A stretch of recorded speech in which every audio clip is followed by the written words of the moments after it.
Los mexicanos y centroamericanos en su mayoría ignoran el milenario pasado que tenemos, raíces ancestrales cuya historia se escribió desde hace más de 5000 años por nuestros ancestros indígenas. Por mucho o poco que llevemos de su sangre, no importa, son nuestros ancestros, de quienes venimos. Y si no fuera por ellos, no existiríamos. Así como tenemos papás, abuelos, bisabuelos, tatarabuelos, chosnos, y así, hasta el lejano pasado, pasándonos sus rasgos físicos, su ADN. Ese ADN, la sangre que llevamos, estos rasgos que tenemos en nuestros rostros y nuestros cuerpos, no aparecieron de la nada, fueron pasados de padres a hijos, a nietos, hasta llegar a nosotros. Sin embargo, ¿sabes tú, mexicano, de dónde vienes? ¿Sabes tú, centroamericano, quién eres? ¿Cómo pueden saber a dónde ir si no saben de dónde vienen? ¿Cómo poder saber quiénes quieren ser en la vida y a qué tipo de sociedad aspirar si no saben quiénes éramos? Querer caminar sin saber de dónde venimos es andar en la oscuridad, y es justo en ese abismo del no saber quiénes somos en el que nos metieron los españoles, porque una manera efectiva de conquistar es matar el corazón y las mentes. El primero no lo lograron, pues aquí seguimos, descendientes de los que sobrevivimos a nuestro holocausto, pero el otro, el de las mentes, sí lo lograron y nos forzaron a olvidar quiénes éramos. Hoy somos un pueblo con amnesia, el pueblo mexicano y el pueblo centroamericano, que al final somos lo mismo, pueblos mesoamericanos, o más bien de la náhuac. Así que vamos a ver en unos minutos, tan solo unos minutos, de manera sumamente simplificada, los 5000 años de historia escrita de nuestros ancestros indígenas, que por lo tanto, al ser descendientes de ellos de sangre, es por lo tanto nuestra historia de 5000 años de historia escrita. ¿Quieres saber de dónde vienes? ¿Quieres saber quién eres? Acompáñanos.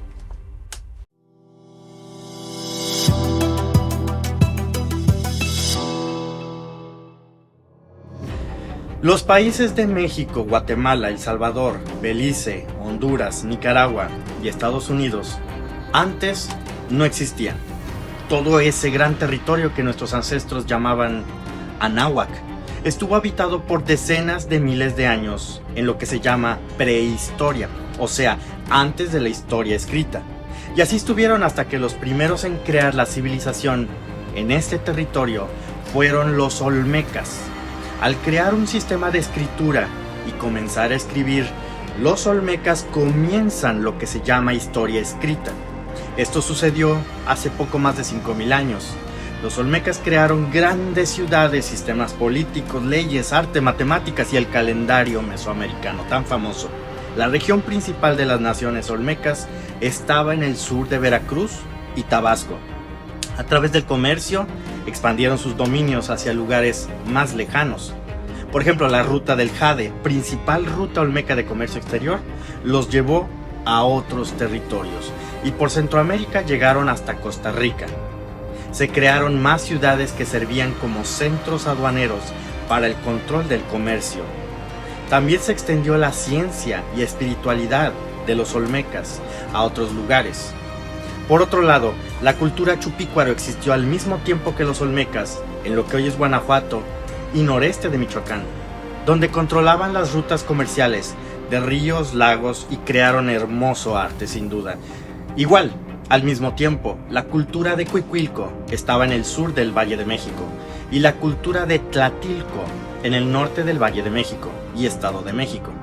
En algún momento, Cuicuilco logró tomar control de los territorios chupícuaros para tener sus rutas comerciales que iban hacia Jalisco y el occidente de México. Tlatilco, por otro lado, creó mucho arte que glorificaba a la mujer y las formas femeninas. Por miles de años los olmecas permearon su cultura a otros grupos que poco a poco fueron alzándose en focos de civilización y así creándose nuevas naciones. La cultura istmeña surge de la cual se expande hacia los zapotecas y los mayas. Los zapotecas y los mayas crean sus grandes ciudades y comienzan a escribir su propia historia, a crear arte, todo en base a lo aprendido de los olmecas. Los zapotecas estaban muy expandidos por gran parte de Oaxaca, mientras que las primeras grandes naciones mayas estaban en la costa de Chiapas, Guatemala y El Salvador. Otras ciudades mayas importantes de la época eran, por ejemplo, Caminalcuyú y El Mirador. Es en la ciudad del Mirador, Guatemala, donde se construyó la pirámide más alta que ha existido en nuestro territorio. Cuando nuevas naciones mayas comienzan a aparecer en Oaxaca, se consolida el poder en el Cerro del Jaguar. Hoy lo conocemos como Monte Albán. Al apagarse las naciones olmecas, poco a poco toman su propio brillo los dominios donde alguna vez anduvieron, como en Morelos, donde las ideas del culto a las serpientes de las olmecas marcaron fuertemente a la región. Al no existir las capitales olmecas, los zapotecas centralizan el poder político en Monte Albán, que ejercía sobre numerosos reinos zapotecos y mixtecos. Por otro lado, los huastecos crearon grandes ciudades en San Luis Potosí y Tamaulipas. Una gran época de arte y esculturas para los huastecos, donde Tamtoc brilló con una hermosa urbanización que incorporaron los elementos naturales acuíferos de los lagos.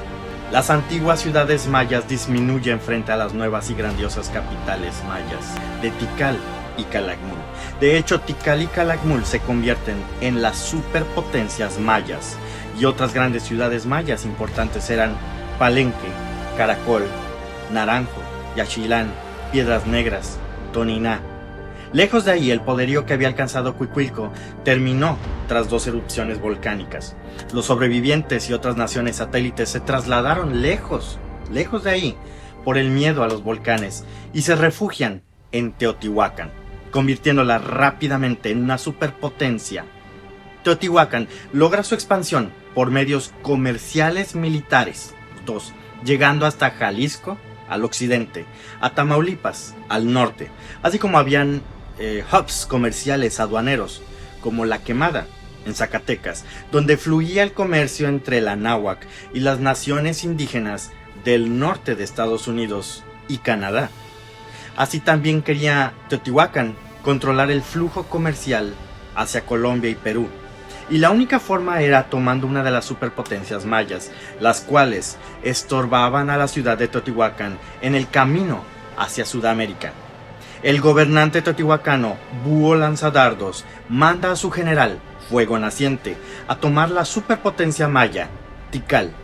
Una vez hecho esto, instauran gobernantes teotihuacanos, pero respetando las tradiciones mayas.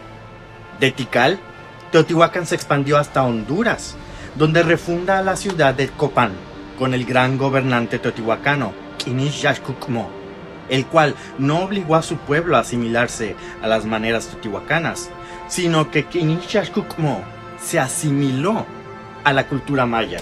Se instauró la triple alianza entre Teotihuacán, Monte Albán y las naciones mayas para equilibrar el poder entre los tres, nunca atacarse entre ellos y respetar las rutas comerciales. Es esta época la edad dorada de los mayas, donde sus más grandes obras de arte se crearon y cuando sus más importantes mujeres y hombres gobernantes vivieron. La escritura maya llegó a su perfección, llegando a ser, en este punto, el sistema de escritura más avanzado que jamás hayamos tenido. Grandes grupos migratorios comenzaron a bajar hacia el centro de México, como los teochichimecas, quienes formaron diferentes naciones en Puebla y Tlaxcala, así como Cuautitlán, otra gran nación que controlaba el Estado de México. Alrededor del año 600 hubo una situación de cambio climático que apagó las grandes ciudades mayas, y Teotihuacán también. Llevó a Monte Albán a una crisis política que desató en Oaxaca la llamada Guerra que vino de los cielos, donde el antiguo régimen fue derrotado y se instauró un nuevo orden social mucho más atomizado y mucho más militarizado. Con los mayas también se crearon naciones pequeñas, atomizadas, pero muy militarizadas también, en la península de Yucatán y en Campeche. Los otomíes ñañú, descendientes de los olmecas y de los teotihuacanos, crearon nuevas naciones como Xaltocan, Coloacan y Tula, la cual se expandió por el centro de México y se les conocieron como toltecas. Tula revivió el concepto de Triple Alianza, uniendo a 3 naciones como una, pero con 3 capitales separadas. Una de las triples alianzas toltecas fue Tula, Coatlinchan, Coloacan. En la península de Yucatán, el poderío del protectorado de Cobá fue llevado a su gloria gracias a sus reinas guerreras. Los toltecas llegaron hasta la península de Yucatán, donde crearon una ciudad llamada Chichén Itzá, fundada también por mujeres, la cual, al lograr su superioridad sobre Cobá, gana terreno Chichén Itzá y se crea la triple alianza de Chichén Itzá, Uxmal y Mayapán. El gobierno de Tula colapsa por otra crisis de cambio climático. Las ciudades toltecas que sobrevivieron cobran importancia, como la ciudad sagrada de Cholula. Por ejemplo, el gobernante tolteca Quetzalcóatl tuvo que huir primero a Cholula y luego anduvo en Oaxaca hasta llegar a Chichén Itzá. En Oaxaca, Ocho Venado, rey de Tilantongo, obtiene el poder absoluto al juntar las 3 mixtecas, disminuyendo el poder de Monte Albán.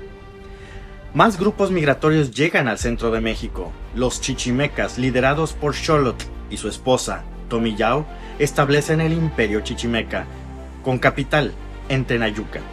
Continúan llegando así más oleadas de migrantes, huyendo de la situación de la crisis de cambio climático. El emperador Xolotl les concede entrada, a cambio de que respeten las leyes y a la gente, ya que ya estaba establecida. Los purépecha, que hace siglos ya se habían ido de Michoacán hacia el sudoeste de Estados Unidos, regresan de nuevo a Michoacán para establecer la triple alianza purépecha con sus 3 capitales, Tzintzuntzan, Iguazio y Pátzcuaro. En la península de Yucatán toman fuerza ciudades a lo largo de la costa del Golfo de México. Aunque continúan atomizadas y separadas, existe ya una muy extensa y bien organizada red comercial, la cual conecta todas las ciudades mayas a través de carreteras, caminos alzados para proteger a los viajeros, muy cuidadas por cierto, y rectas, que atravesaban las selvas sin peligro. Por el mar se vuelven seguras otra vez las rutas marítimas entre el Caribe y el Golfo de México. Mientras el imperio purépecha se expande hacia lo que hoy es Guerrero, Colima, Jalisco, Guanajuato, Estado de México y Querétaro. En el Valle de México, el imperio chichimeca cambia de capital, lo cual hace que la ciudad de Azcapotzalco tome mayor auge. El rey de Azcapotzalco, Tezosomoc, toma control de lo que queda del imperio chichimeca, volviéndose en una potencia. Esto crea una guerra de independencia por parte de un pequeño islote llamado Mexico Tenochtitlan, la cual, junto con el destronado príncipe Netzahualcóyotl y otras ciudades de Azcapotzalco descontentas, se levantan todos y destruyen a Azcapotzalco. De esta manera, con esta guerra nace una nueva triple alianza, compuesta por Mexico Tenochtitlan, Texcoco y Tlacopan, hoy conocida como Imperio Azteca. El Imperio Azteca se expande hacia Centroamérica. El Imperio Purépecha y la Confederación Tlaxcalteca protegen sus rutas comerciales y territorios en contra de este rápido expansionismo militar de los aztecas. A las costas de Centroamérica y la península de Yucatán llegan los españoles, los cuales cambian la dinámica de la guerra y de todas las cosas. Obvio, la guerra que traían los europeos ya no era por rutas comerciales, sino por establecer dominio colonial y la explotación de recursos y de personas. Los españoles aprovechan los problemas políticos del momento. Una alianza de naciones indígenas junto con los hispanos para derrotar a los mexicaztecas se crea. Al caer la ciudad de Mexico Tenochtitlan, los españoles se expandieron durante los siguientes siglos conquistando naciones indígenas, tomando como base, primero, a Cuba, pero ya después, a la Nueva España, virreinato que comprendía el centro y sur de México. Otros reinos hispanos y capitanías se crearon a lo largo de la náhuac. La expansión se dio desde el sudoeste de Estados Unidos hasta Centroamérica y más allá. En muchos lugares se dieron masacres como en el norte y en otros esclavitud, como por ejemplo en las minas de Michoacán y Zacatecas. Los hispanos nos obligaron a hablar su idioma, el español, asimilarnos a su cultura, la cultura occidental o cultura europea, y olvidar nuestras raíces. Por órdenes eclesiásticas y de los gobiernos españoles se quemaron nuestros libros y nuestras bibliotecas, se destruyeron nuestros monumentos y se quiso borrar nuestra historia. Es así que comienza la época de nuestro oscurantismo, donde prevalece la pobreza y la ignorancia. Con el trabajo mal pagado o incluso el trabajo forzado, nosotros construimos las hermosas ciudades coloniales para los hispanos. Nuevas e importantes ciudades surgen, como Veracruz, Guadalajara, Morelia, Querétaro, Puebla, Mérida y Saltillo. Durante las guerras napoleónicas en Europa, Francia toma el poder de España, lo que hace que las colonias españolas se nieguen a estar sujetos a Francia y se independizan, formando así los españoles sus propios gobiernos independientes, donde la miseria y las guerras aumentan en nuestro territorio. La industrialización deja el campo vacío, creando más pobreza, ahora concentrada en las grandes urbes. Otras naciones se aprovechan de esta situación, poniendo maquiladoras, donde les trabajamos para otra gente. El Anáhuac, nuestro territorio, ahora estaba fragmentado por las divisiones creadas por los mismos colonizadores. México, Guatemala, Belice, El Salvador, Honduras, Nicaragua y Estados Unidos. La pobreza e ignorancia que germinó en las grandes ciudades se desató en violencia, se convirtió en criminalidad. En un territorio donde se encuentra muchísima riqueza concentrada, todos quisieron ser ricos. Los gobiernos fueron rebasados por la criminalidad debido a su propia naturaleza suicida de la corrupción. Millones y millones huyeron fuera de México y Centroamérica al no poder vivir en paz y sin oportunidades, creando una crisis migratoria de la cual se nos responsabiliza no a nuestros gobiernos, sino a nosotros mismos. Este es el resumen de los 5000 años de historia de nosotros, de los mexicanos y centroamericanos. Hoy nos da vergüenza decir siquiera que somos indígenas y nos inventamos identidades hechizas como latino, hispano e incluso mestizo. Pero al final, nuestros rostros y nuestra sangre no pueden negar nuestro pasado milenario, el largo camino que hemos tomado para llegar hoy aquí. Saber de dónde venimos nos conduce a dónde queremos ir. No podemos tener un futuro si no tenemos un pasado. De lo contrario, quedaremos tan solo flotando, sin ton ni son, sin saber a dónde ir, sin conciencia de saber quiénes somos. Por mucho o poco, somos indígenas. Y estos 5000 años que les acabo de resumir, nuestro origen, nuestra historia escrita.